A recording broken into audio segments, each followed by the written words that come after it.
অন্যান্য শহরের তুলনায় কলকাতার বয়স কিছুই না। এমনকি হাওড়া বা বরানগরের জন্ম হয়েছে কলকাতার আগে, কিন্তু কলকাতা এগিয়ে আছে গল্পে, তার অন্দরে কন্দরে লুকিয়ে থাকা গল্প। এমনকি কলকাতার প্রায় প্রত্যেক বাজারের নামের পেছনে একটা করে গল্প আছে। যেমন লালবাজার, যার নাম এসেছে লালদিঘি থেকে, আর লালদিঘির নাম সেখানেও লুকিয়ে আছে গল্প, যার শুরু কলকাতা পত্তনেরও আগে।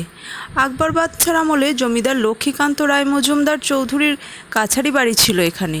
সেই আমলে এই তল্লাটে যে দু একটা পাকা বাড়ি ছিল, তার মধ্যে এই বাড়িটি ছিল অন্যতম। এই বাড়িতে লক্ষ্মীকান্ত শ্যামরায়ের মন্দির প্রতিষ্ঠা করেন, আর সেই মন্দিরের মূল উৎসব ছিল দোলযাত্রা।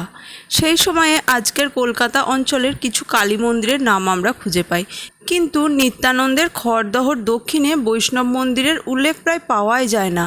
হয়তো সেই কারণেই দোলের দিন বিভিন্ন প্রান্ত থেকে লোকে এই শ্যামরায়ের মন্দিরে উপস্থিত হতো, আর উৎসবে মেতে উঠত, রীতিমতো মেলা বসে যেত সেখানে।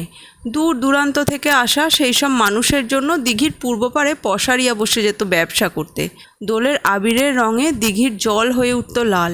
লোকের কাছে সেই দিঘি হয়ে উঠল লাল দিঘি, আর সেই দিঘির পাশের বাজার লালবাজার।